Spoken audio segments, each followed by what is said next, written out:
통독은 제가 나중에 설교하면서 우리 함께 읽도록 하고 바로 말씀 전하도록 하겠습니다. 네, 우리 장로님 또 기도하셔서 제가 이렇게 안부를 먼저 전해야 되겠습니다. 기도해 주신 덕분에 우리 미주 선진교회 탐방 은혜 가운데 잘 마치고 지난 금요일 아침에 돌아왔습니다. 열흘 동안 미국에서 부흥하는 교회들을 방문하면서 또 우리 목사님들과 질의응답을 하고 또 특별히 수천 명이 모이는 우리 청년들과 함께 예배를 하면서 시간마다 은혜와 감동과 또 도전을 받는 그런 시간을 갖게 되어서 감사했습니다. 말씀과 예배가 살아있는 교회, 그리고 복음과 본질을 추구하는 교회는 시대와 나라와 상관이 없이 여전히 부흥하고 있고, 또 하나님은 그런 교회와 성도들을 사용하고 계신다는 것을 이렇게 보고 오게 되어서 너무 감사했습니다. 자세한 것은 제가 지난 금요일 날 좀 말씀해 드렸고, 또 교회 방향에 관한 것이기 때문에 또 연말당회 때 당회에 제가 보고를 드리고 우리 성도님들과는 또 기회가 되는 대로 차차 조금씩 말씀을 나누도록 하겠습니다. 오늘은 우리 추수감사주일이기 때문에 우리 감사에 대한 말씀을 함께 살펴보겠습니다. 자, 여러분, 우리가 사람들을 만나보면 좋은 인상이 남는 분이 있고 또 그렇지 않는 분이 있습니다. 좋은 인상으로 남는 분들의 공통된 특징이 있습니다. 이런 분들은 보통 감사의 표현을 잘 하시는 분들입니다. 작은 것에 감사하고 평범한 것에 감사하며 이 감사의 마음을 잘 표현하는 분들이 바로 그런 분들입니다. 신앙이 좋은 분들과 그렇지 않은 분들도 보면 공통된 특징이 있습니다. 신앙이 좋으신 분들은 보니까 감사의 표현을 잘 하시는 분들입니다. 작은 것에 감사하고 범사에 감사하고 믿음으로 감사하면서 하나님께 또 이웃에게 감사의 표현을 잘 하시는 분들이 계십니다. 이걸 보면 여러분, 감사의 지수가 관계의 지수고 감사의 지수가 신앙의 지수예요. 그래서 우리 학생들, 청년들 기억하시기 바랍니다. 감사의 지수가 여러분 관계의 지수고 우리 앞으로 신앙의 지수라는 겁니다. 오늘이 추수감사주일인데 어떤 분들은 이 추수감사주일이 기다려지고 기쁘고 어떻게 나의 감사를 표현할까 이런 분들이 계신다 하면, 또 한편으로는 추수감사주일이 돌아오면 또 부담이 되는 분들도 있습니다. 여러분, 나에게 이 추수감사주일은 어떤 날입니까? 감사가 풍성해서 정말 드림의 감사도 넘치고 나눔의 감사도 즐거운 이 추수감사주일이 다 되시기를 여러분 주님의 이름으로 축복합니다. 우리 교회는 추수감사주일이 되면 두 가지 감사를 합니다. 드림의 감사, 우리 하나님께 감사하는 거죠. 지난 한 해를 돌아보면서 하나님께서 내게 베풀어 주신 많은 은혜와 사랑을 기억하고 우리가 추수감사 예물을 하나님께 드리면서 감사를 하는 겁니다. 두 번째는 나눔의 감사죠. 그 은혜가 크기 때문에 진정한 감사는 하나님께 뿐만 아니라 우리 이웃들과 함께 나눔의 감사까지 이어지는 게 바로 나눔의 감사입니다. 그래서 우리가 희망상자를 통해서 우리 지역의 백가정에게 이렇게 희망상자 생필품을 전해주고, 또 우리 주변의 이웃들에게, 어린이들에게 사랑의 선물, 크리스마스 선물 상자를 전해주고, 또 올해는 특별히 우리 이웃에 있는 고등학교에 해피 도시락을 이렇게 전달해주는 나눔의 감사를 하고 있습니다.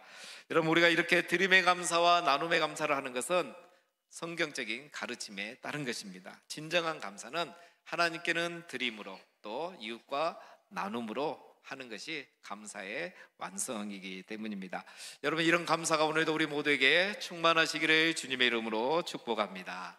이 시간 우리가 함께 말씀을 또 나눌 것은, 그러면 드림의 감사가 풍성하려면 어떻게 해야 될까요? 나눔의 감사에 있어서 인색하지 않으려면 우리가 어떻게 해야 될까요? 첫 번째는 반응이 아니라 선택을 하셔야 됩니다.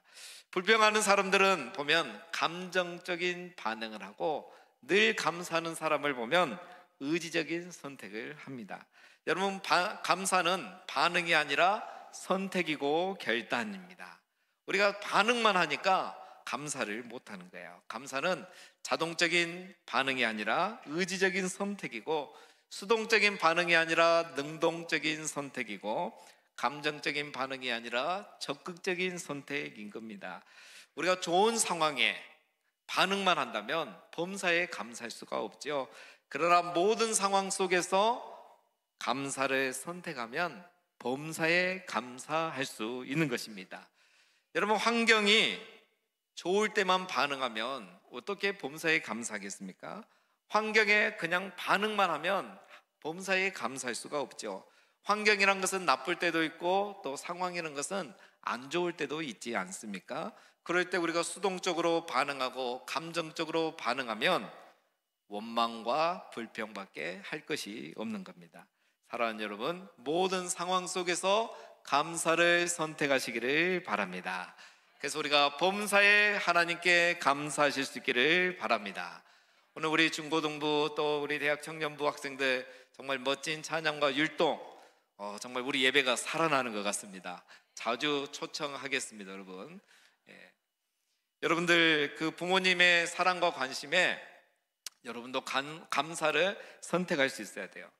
우리가 부모님께서 말씀하시면 자동적으로 반응하니까 원망과 불평과 짜증만 나는 거예요. 부모님이 좋은 말을 위해서 생각해서 하시는 말씀을 우리는 짜증난다, 또 잔소리 하신다, 이렇게 생각하는 거잖아요. 근데 여러분, 이게 정상이에요. 왜냐하면 여러분들은 사춘기니까 뇌 구조가 그렇게 되어 있습니다. 모든 것에 삐딱하고 모든 것에 불평하고 모든 것이 불만족스러운 거예요. 그래서 그게 정상이에요. 그래서 그 뇌 구조대로 자연스럽게 자동적으로 반응하면 원망, 불평, 짜증, 이게 나게 되어 있는 거예요. 그런데 부모님의 말씀이 나를 위해서 하시는 말씀이라고 이성적으로 선택하면 부모님 말씀에 감사할 수 있는 거예요. 그래서 여러분, 부모님이 무슨 말씀하시면 자동적으로 여러분의 뇌 구조대로 반응하지 마시고 짜증내지 마시고 의지적으로 선택해서 감사하는 마음을 갖는 우리 학생들 되시기를 주님의 이름으로 축복합니다. 그리고 앞으로 여러분 살아가면서도 마찬가지입니다. 좋은 환경에서도 감정적으로 반응하여 불평하는 사람이 있는가 하면 힘든 상황 속에서도 의지적으로 선택하여 감사하는 사람이 있습니다. 여러분, 우리 성경 사도행전에 보면 바울과 실라는 감옥 속에서도 찬양을 하지 않았습니까? 만약에 힘든 상황 속에서 그들이 자연적인 반응만 했다면 원망하고 불평했겠죠. 찬양을 할 수가 없겠죠. 하나님, 우리가 열심히 전도하는데 왜 우리를 감옥에 가게 하십니까? 자연스럽게 반응하면 불평하게 되어 있는 거예요. 하나님, 우리가 주의 나라와 의를 구하고 있는데 왜 우리에게 이런 힘든 고난의 시간을 주십니까? 그렇게 자동적으로 반응하면 원망하게 되어 있는 겁니다. 그러나 그들이 좋지 않은 상황 속에서도 찬양할 수 있고 힘든 상황 속에서도 감사할 수 있었던 것은 그들은 감옥이란 이 환경에 반응하지 않고 감사와 찬양을 하기로 선택했기 때문인 것입니다. 반응할 거냐 선택할 거냐, 이거 아무것도 아닌 것 같은데 이 하나가 우리의 입술에 불평과 원망을 하게 하느냐 감사와 찬양을 하게 하느냐를 결정하는 겁니다. 여러분, 우리가 환경이 좋아서가 아니라 감사를 선택할 때, 감사하기를 결정할 때 모든 상황에 우리는 감사할 수 있는 것입니다. 여러분, 우리가 모든 상황 속에서 감사할 수 있는 이유가 무엇입니까? 우리가 힘든 상황 속에서도 감사해야 하는 이유가 무엇일까요? 오늘 시편에 보면 1절, 2절, 3절에 이렇게 나오죠. 우리 다 같이 함께 읽겠습니다. 시작. 여호와께 감사라. 그는 선하시며 그 인자하심이 영원하미로다. 신들 중에 뛰어난 하나님께 감사라. 그 인자하심이 영원하미로다. 주들 중에 뛰어난 주께 감사라. 그 인자하심이 영원하미로다. 여러분, 모든 상황 속에서 우리가 하나님께 감사할 수 있는 것은 하나님은 선하시며 그 인자하심이 영원하시기 때문인 것입니다. 여러분, 상황은 나에게 안 좋을 수 있어요. 어떻게 항상 좋을 수 있겠습니까? 좋을 때도 있지만 안 좋을 때도 있는 거예요. 그러나 변함없는 게 있어요. 상황이 좋을 때나 안 좋을 때나 하나님은 나에게 선하신 분이라는 사실인 겁니다. 나를 향하신 하나님의 인자하심과 선하심은 영원히 변함이 없다는 것입니다. 이게 감사할 이유 아니겠습니까? 이게 무슨 의미입니까? 상황은 안 좋을 수 있고 환경이 안 좋을 수도 있지만 하나님은 나에게 선하시고 그 인자심은 영원하기 때문에 상황은 언제든지 역전될 수 있다는 것입니다. 신들 중에 뛰어나신 하나님, 주들 중에 뛰어나신 하나님, 그 하나님께서 모든 상황을 역전시켜 주실 수 있기 때문에, 그 하나님이 나에게 여전히 선하시기 때문에 우리는 감사할 수 있는 것입니다. 그래서 여러분, 일희일비하지 마십시오. 학생들, 우리 자녀들, 여러분 성적, 잠깐의 그 환경 때문에 일희일비하지 마십시오. 나를 향하신 하나님, 선하신 하나님, 나를 향하여 그 인자심이 영원히 변함없으신 하나님을 생각하시면서 여러분 모든 상황 속에서 감사를 선택하고 하나님께 감사할 수 있기를 축복합니다. 불평하려는 반응을 거절하시고 감사하기를 선택하면 하나님은 우리 믿음대로 되게 해주실 줄로 믿습니다. 두 번째로 우리가 감사하려면 망각이 아니라 기억해야 하는 겁니다. 여러분, 우리가 감사하지 못한 가장 큰 이유는 받은 축복을 기억하지 못하고 망각하기 때문입니다. 망각하면 원망하고 기억하면 감사하는 겁니다. 여러분, 우리가 축복을 받지 못해서 감사하지 못하는 게 아니라 받은 축복을 잊어버리기 때문에 감사하지 않는 겁니다. 우리가 부르는 찬송가 제목 있죠? 받은 복을 세어보아라, 크신 복을 내가 알리라. 받은 복을 세어보면, 기억해보면 우리가 얼마나 크신 복을 받았는지를 알 수가 있는 것입니다. 받은 복은 한이 없는데 잊어버리니까, 기록을 안 하니까, 기억하지 않으니 우리가 감사하지 않고 원망, 불평이 가득한 겁니다. 받은 복을 세어보면 우리가 부르는 찬양처럼 내가 누려왔던 모든 것들이, 내가 지나왔던 모든 시간이, 내가 걸어왔던 모든 순간이 당연한 게 아니라 하나님의 은혜였음을 우리는 기억하게 되는 것입니다. 오늘 시편 본문에 보면 2절에 다 같이 읽겠습니다. 시작. 내 영혼아 여호와를 송축하며 그의 모든 은택을 잊지 말지어다. 3절. 그가 내 모든 죄악을 사하시며 내 모든 병을 고치시며. 뭐라고 합니까? 내 영혼아 여호와를 송축하라. 그의 모든 은택을 잊지 말지어다. 하나님을 찬양하고 하나님께 감사하기 위해서는 받은 은택을 잊지 말아야 하는 겁니다. 여러분, 우리가 받은 은혜 중에 절대 잊지 말고 기억해야 될 게 무엇입니까? 또 가장 큰 은혜가, 축복이 무엇입니까? 그가 내 모든 죄악을 사하시며. 우리가 죄 사함 받았다는 거, 이거 하나만큼은 절대 잊지 말라는 겁니다. 왜냐하면 이것이 가장 큰 축복이기 때문이죠. 다른 것은 좀 아쉬워도 죄 사함 받은 복을 기억하면 우리는 감사하지 못할 일이 없는 것입니다. 오늘 본문의 시인도 이렇게 말합니다. 10절 다 같이 읽겠습니다. 애굽의 장자를 치신 이에게 감사하라. 그 인자심이 영원함이로다. 아멘. 여러분, 1절 앞 9절까지 보면 일반적인 것을 감사하는데 10절부터는 다른 감사예요. 그 중에 하나가 뭡니까? 애굽의 장자를 치신 이에게 감사하라. 애굽의 장자를 치시고 이스라엘의 장자를 살리시고 이스라엘을 구원하신 하나님을 감사하라는 것입니다. 이것을 절대 잊지 말라는 거예요. 여러분, 왜 이걸 잊지 말라고 할까요? 애굽의 장자를 치시면서 이스라엘을 구원하신 하나님을 잊지 않으면 무엇을 또 기억할 수 있습니까? 모든 상황 속에서 하나님이 우리를 지켜주시고 구원해 주실 것도 우리는 알 수 있는 것입니다. 애굽의 장자를 치시고 구원하신 하나님이 이스라엘 백성들을 내버려 두시겠습니까? 항상 함께 하시고 그들을 지켜주실 것을 알 수 있기 때문에 애굽의 장자를 치신 하나님께 감사하라고 하는 것입니다. 여러분, 우리가 망각하기 때문에 우리도 원망하는 거예요. 이스라엘의 장자를 치신 하나님을 잊어버리니까 이스라엘이 광야에서 원망합니다. 우리도 마찬가지입니다. 자기 아들을 십자가에 내어주기까지 우리를 사랑하신 하나님의 사랑을 망각하니까 조금만 힘들고 조금만 어려우면, 조금만 일이 안 되면 우리는 하나님을 향하여 원망과 불평을 하는 것입니다. 이스라엘 백성이 광야 40년 동안 원망과 불평이 가득했던 이유가 무엇입니까? 애굽의 장자를 치신 하나님을 잊어버렸기 때문인 거예요. 애굽의 장자를 치신 하나님이라면 여러분, 마실 물을 안 주겠습니까? 음식을 안 주겠습니까? 만나와 메추라기를 안 주겠습니까? 안악 자손을 치시고 가나안 땅을 선물로 주지 않겠습니까? 그런데 이스라엘 백성이 광야에 있는 동안 애굽의 장자를 치면서까지 자기들을 구원하신 하나님을 망각하니까 광야 생활 내내 원망과 불평만 가득했던 것입니다.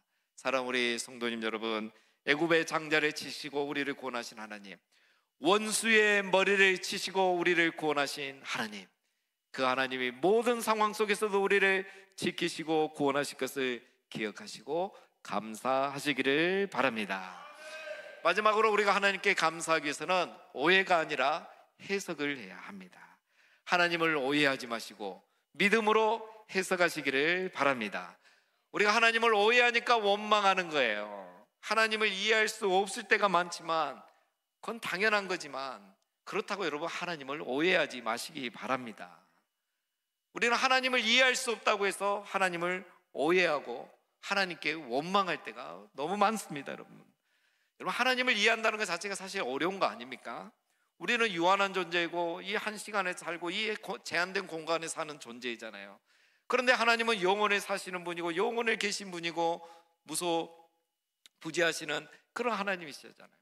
그런 하나님은 우리가 어떻게 다 이해하고 다 할 수 있겠습니까? 하나님이 이해가 되지 않는다고 여러분 우리가 하나님을 오해할 때가 많아요. 그래서 원망하고 불평하는 거예요. 우리는 믿음의 눈을 들어서 하나님의 섭리를 이해하고 하나님의 섭리를 믿음으로 받아들이고 믿음으로 해석해야 하는 것입니다. 그렇게 할 때 어떻게 됩니까? 우리가 찬양하는 것처럼 그러면 향기로운 봄철에도 우리가 감사하고 외로운 가을날에도 감사하고 응답하신 기도도 감사하고 거절하신 기도도 감사할 수가 있고 아픔과 기쁨도 감사하고 또 절망 중에도 우리가 감사할 수 있는 것은 우리가 하나님을 어떤 상황 속에서 오해하지 않고 믿음으로 하나님의 섭리를 바라보며 해석할 수 있기 때문인 것입니다.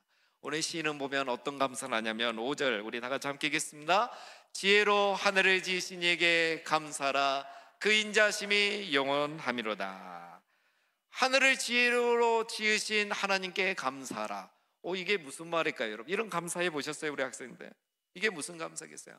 아침에 맑은 하늘을 보며 넓은 하늘을 보면서 기쁜 마음으로 출근할 수 있고 학교에 등교할 수 있어서 감사한 거예요.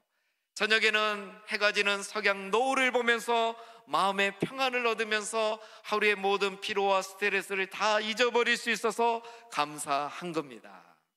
때로는 저 맑은 하늘이 어떻게 때로는 구름으로 가득해서 비가 내리기 때문에 그 비 때문에 만물이 소생하고 우리가 맛있는 식사와 과일을 먹을 수 있어서 하나님께 감사하는 거예요.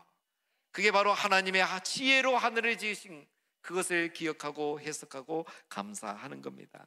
어떤 사람은 하늘을 보며 원망과 탄식만 하는데 어떤 사람은 하늘을 보면서 이렇게 해석하니 감사할 수 있는 것입니다. 또 나옵니다. 7절 우리 다 같이 읽겠습니다. 시작. 큰 빛들로 지으신 이에게 감사라 그 인자심이 영원함이로다. 해로 낮을 주관하게 하신 이에게 감사라 그 인자심이 영원함이로다. 달과 별들로 밤을 주관하게 하신 이에게 감사라 그 인자심이 영원함이로다. 아멘. 그렇죠. 낮에 해가 있어서 감사해 보셨습니까? 낮에 해가 있으니까 따뜻하고 하고 싶은 거 마음껏 하고 열심히 일할 수 있고 열심히 공부할 수 있고 밤에는 달과 별들이 있어서 무섭지 않고 길을 잃지 않아서 감사한 거예요. 해를 보면 하나님의 위엄을 생각하고 찬양하고 달과 별들을 보면 하나님의 사랑을 생각하고 찬양하고 감사하고 그런데 어떤 사람은 낮에는 덥다고 원망하고 밤에는 무섭고 춥다고 원망하는 사람이 있습니다. 똑같은 하늘을 보며 똑같은 별을 보며 똑같은 달을 보는데 어떤 사람은 믿음의 눈으로 해석하고 하나님을 찬양하고 감사하고 어떤 사람은 불평의 눈으로 보고 원망, 불평만 하는 것입니다. 여러분 하늘이 문제가 아니고 별들이 문제가 아니고 그것을 해석하는 나에게 달려 있는 것입니다. 똑같은 광야길을 가도 어떤 사람은 원망하고 어떤 사람은 감사합니다. 오해하는 사람은 하나님을 오해하면 이 광야길을 가면서 원망과 불평만 하다가 끝나고 어떤 사람은 믿음의 눈으로 하나님의 섭리를 해석하면서 감사와 찬양을 하게 됩니다. 광야 40년 동안 고생만 했다고 하나님을 오해하고 불평하는 사람이 있는가 하면 내가 40년 동안 훈련받고 성숙해졌다고 해석하고 감사하는 사람이 있는 겁니다. 광야에서 40년 동안 시간만 낭비했다고 오해하면 불평하고 원망하고 40년 동안 살아계신 하나님을 경험했다고 해석하면 감사와 찬양이 나오는 겁니다. 광야에서 먹을 것도 없고 다 먹지 못했다고 오해하고 불평하는 사람이 있는가 하면 광야에 있었기 때문에 만나와 메추라기를 먹는 기적을 경험했다고 해석하고 감사하는 사람이 있는 겁니다. 광야에서 물도 마음껏 못 마셨다고 오해하고 불평하는 사람이 있는가 하면 광야에 있었기 때문에 반석에서 나는 샘 쏟듯한 물을 마실 수 있었다고 하나님의 사랑을 해석하고 감사하는 사람이 있는 것입니다. 마지막으로 여러분, 다윗은 어땠을까요? 다윗은 항상 평탄한 길만 갔을까요? 아닙니다. 다윗은 사망의 음침한 골짜기도 다녔어요. 근데 다윗은 하나님을 오해하지 않고 믿음의 눈으로 해석하고 하나님 앞에 감사하고 고백을 해요. 그 말씀이 여러분 시편 23편입니다. 우리 4절 6절 함께 읽어보겠습니다. 시작. 내가 사망의 음침한 골짜기로 다닐지라도 해를 두려워하지 않을 것은 주께서 나와 함께 하심이라. 주의 지팡이와 막대기가 나를 안위하시나이다. 내 평생의 선하심과 인자심이 반드시 나를 따르리니 내가 여호와의 집에 영원히 살리로다. 아멘. 우리는 앞에만 좋아하잖아요. 나를 푸른 풀밭으로 인도하시고 실만한 물가로 인도하시고 여호와는 나의 목자시니 내게 부족함이 없도다. 우리 이 말씀만 좋아하잖아요. 하나님이 푸른 풀밭과 실만한 물가로 인도하실 때도 있었어요. 그래서 다윗은 고백하죠. 하나님, 그때는 나에게 부족함이 없었습니다. 그런데 그 길만 인도하셨습니까? 다윗에게도 광야가 있었습니다. 사망의 음침한 골짜기를 지나가야 될 때도 있었습니다. 그런데 그것을 다윗은 감정적으로 반응하지 않고 어떻게 합니까? 해석을 하기 시작합니다. 내가 사망의 음침한 골짜기로 다닐지라도 주께서 나와 함께 하시기 때문에, 주의 지팡이와 막대기로 나를 안위하시기 때문에, 하나님의 선하심이 반드시 나와 함께 하시기 때문에 내가 여호와의 집에 영원히 거하리로다. 고백과 찬양이 있는 것입니다. 사랑하는 여러분, 받은 축복을 기억하고 감사하시고 모든 상황을 하나님의 선하심으로 해석하고 감사하시기를 바랍니다. 절대 하나님을 오해하지 마십시오. 오해하면 원망과 불평할 뿐입니다. 선하신 하나님, 모든 것을 하나님의 선하심과 나를 향한 인자하심 가운데 있다는 것을 기억하시고 언제나 선하신 하나님, 악이 없으신 하나님, 그 하나님 앞에 감사하시기를 바랍니다. 사랑하는 우리 성도님 여러분, 지난 한 해 하나님께서 우리 각자에게 베푸신 은혜가 너무너무 크고 많습니다. 모든 상황 속에 우리 안에 있는 죄성으로 자동적으로 반응하지 마시고 항상 감사를 선택하시기를 바랍니다. 받은 은혜를 망각하지 마시고 기억하시고 감사하시기를 바랍니다. 때로는 사망의 음침한 골짜기, 광야의 길을 가더라도 하나님을 오해하지 마시고 하나님의 선하심을 믿고 하나님의 섭리로 해석하시면서 범사에 감사하시면서 항상 드림의 감사와 나눔의 감사가 우리 안에 충만하시기를 주님의 이름으로 축원드립니다.